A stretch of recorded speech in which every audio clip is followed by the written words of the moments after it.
Assalamualaikum warahmatullahi wabarakatuh. Selamat malam semuanya. Masih di channel Pengantar Tidurmu, channel yang selalu menemani teman-teman semuanya di setiap malamnya.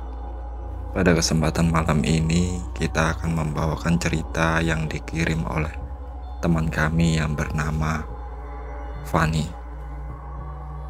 Oke, sebelum masuk ceritanya, saya mengingatkan dulu kepada teman-teman untuk selalu support channel ini agar channel ini bisa berkembang dan saya, Lian, bisa selalu menemani teman-teman semuanya di setiap malamnya.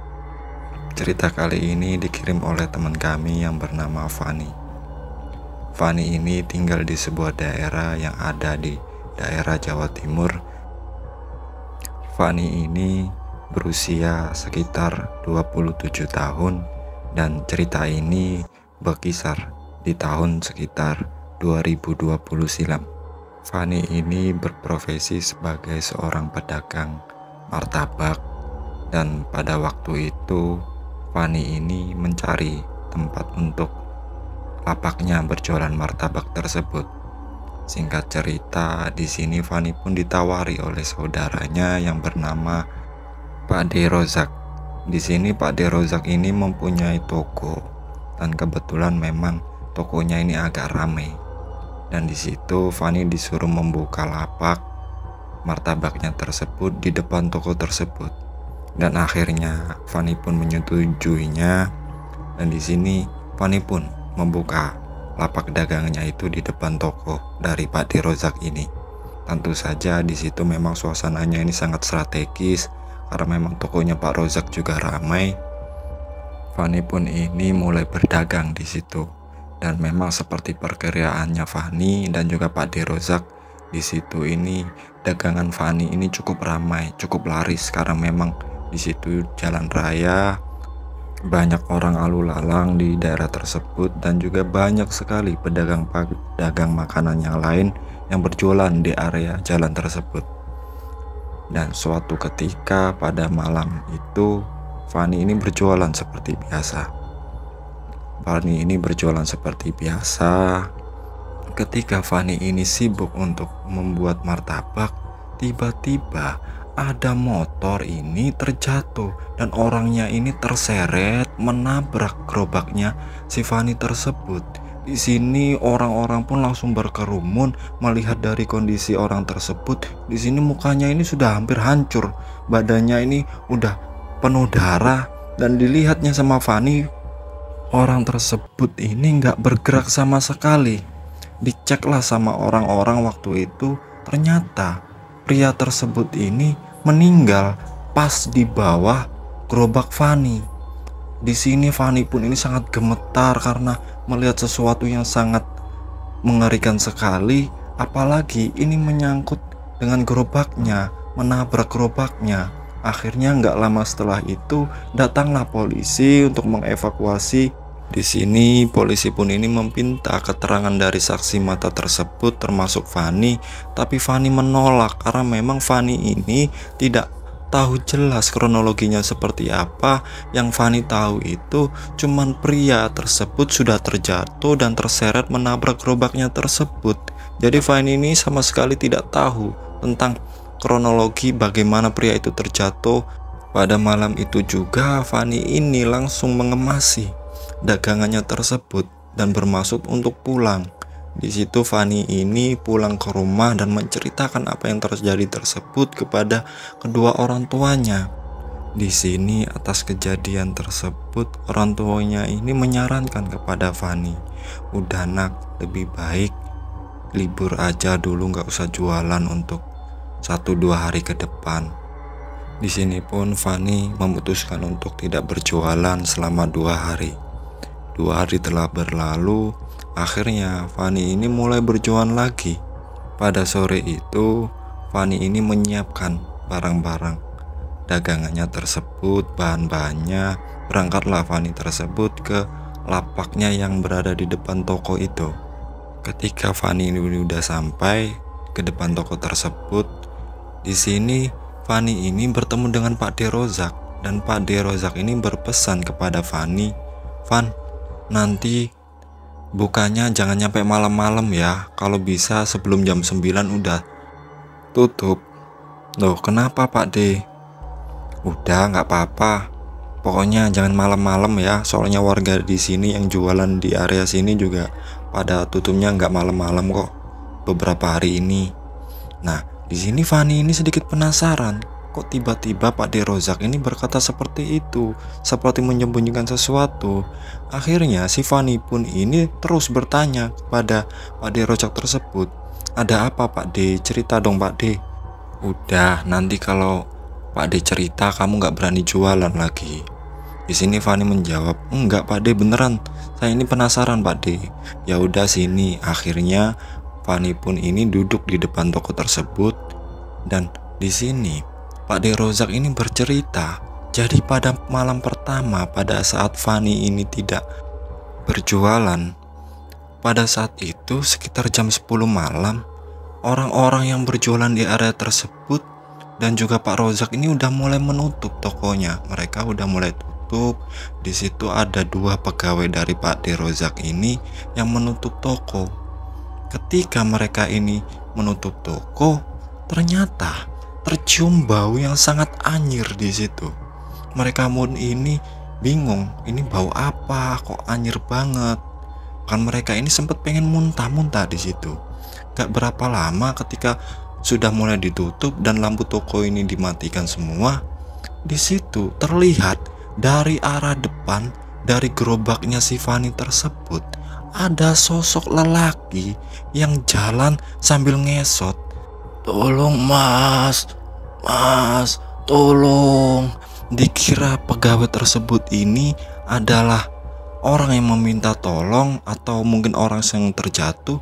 Didekatilah sosok pria tersebut. Begitu didekati, mereka ini sangat kaget karena sosok yang dilihatnya itu adalah sosok yang kemarin kecelakaan meninggal di bawah gerobaknya Fani tersebut. Mereka pun di sini langsung lari teriak, "Woi, genderuwo, woi, genderuwo." Mereka lari ketakutan. Teriakannya mereka tersebut mengundang pedagang yang di area tersebut yang masih belum tutup untuk datang.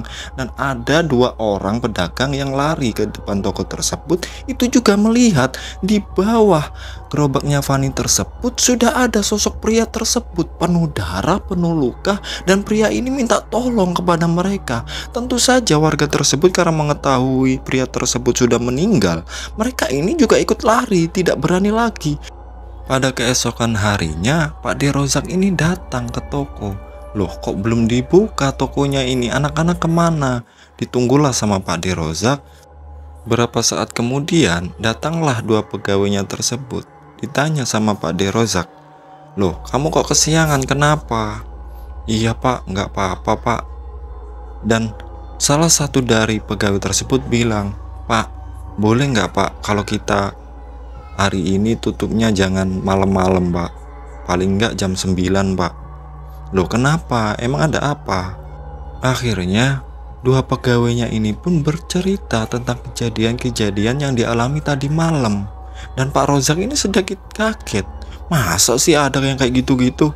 "Ya udah gini aja, nanti malam saya temenin. Nanti waktu nutup biar saya tutup sendiri. Tapi kalian tetap nyampe jam 10 malam. Nanti saya temenin kok nyampe tutupnya ya." Akhirnya mereka pun mengangguk dan masuk untuk bekerja seperti biasa. Pada sekitar jam 8 malam, di sini Pak Rozak ini keluar sebentar tokonya dan dilihatnya memang orang-orang ini yang berjualan ini sedikit sepi. Ada beberapa pedagang ini nggak jualan di area pinggir jalan tersebut. Waktu itu ditanya kepada pegawainya, "Loh, kok depan itu ada yang nggak jualan, kenapa?" "Nggak tahu Pak, mungkin karena ketakutan gara-gara kemarin." "Loh, yang ditakutin tuh bukan cuma kalian doang?" "Enggak Pak, itu ada penjual depan itu juga beberapa orang juga melihat sendiri secara langsung." "Oh, tapi saya lihat di depan nggak ada apa-apa kok. Di gerobaknya Fani juga nggak ada apa-apa." Singkat waktu, mereka pun ini menutup tokonya di jam 10 malam tersebut. Mereka berdua ini menutup tokonya dan di situ juga ada Pak D Rozak yang menunggu di depan toko. Tidak ada apa-apa di sini. Ketika mereka sudah selesai menutup toko dan mematikan lampu-lampu yang ada di toko tersebut, mereka ini jalan ke motor mereka. Begitupun dengan Pak D. Rozak ini. Pak D. Rozak ini memasuki mobilnya yang kebetulan memang beliau ini memarkirkan mobilnya ini di belakang dari gerobaknya si Fani tersebut. Ketika Pak D. Rozak ini masuk ke dalam mobil dan mencoba untuk menghidupkan mobilnya, tiba-tiba Pak D. Rozak ini juga mencium bau yang sangat anyir di arah mobilnya tersebut. Pak D. Rozak ini bau apa ini? Dan gak selang beberapa lama terdengar ketokan, buk buk buk, pak, buk buk buk, pak. Pak Rozak ini pun seketika itu merinding dan teringat dengan apa yang diceritakan oleh kedua pegawainya tersebut. Pak Rozak ini pun menurunkan kaca mobilnya dan mengangguk ke arah bawah. Ternyata di bawah itu Pak D. Rozak ini melihat sosok pria tersebut ini benar-benar mengerikan sekali.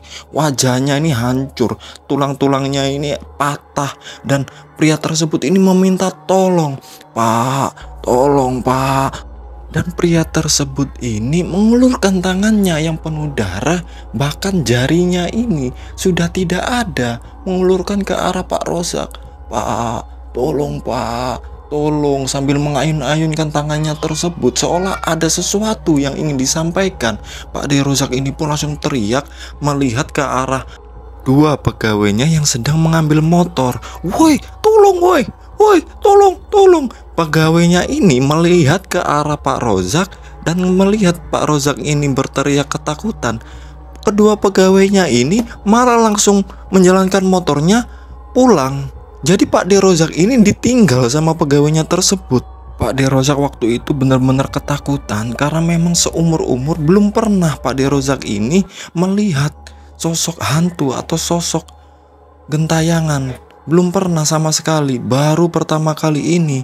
Di situ pun Pak D. Rozak ini pun hanya bisa diam menutup kembali kaca mobilnya tersebut dan masih terdengar seperti orang ini memukul-mukul, buk buk buk buk, wah, buk buk buk buk buk. Nggak beberapa saat suara itu hilang. Pak D. Rozak ini mengira kalau sosok tersebut ini sudah hilang atau sudah pergi. Pak D. Rozak pun ini pun pelan-pelan menjalankan mobilnya karena dirasa tangannya ini masih gemetar dengan kondisi tersebut.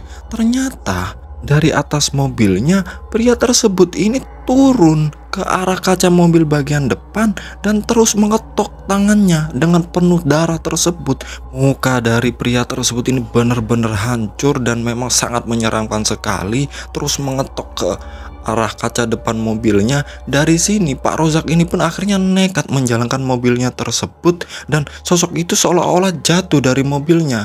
Pak Rozak pun dengan kencang menyalakan mobilnya langsung ke jalan dan pulang. Seketika itu Pak Rozak ini ketakutan sekali sepanjang jalan tersebut menuju rumahnya. Dan pada keesokan harinya ketika Pak Rozak ini ketemu dengan dua pegawainya tersebut, Pak Rozak ini benar-benar marah kepada pegawainya karena waktu itu Pak Rozak ini meminta tolong tapi malah pegawainya tersebut ini meninggalkan mereka karena ketakutan.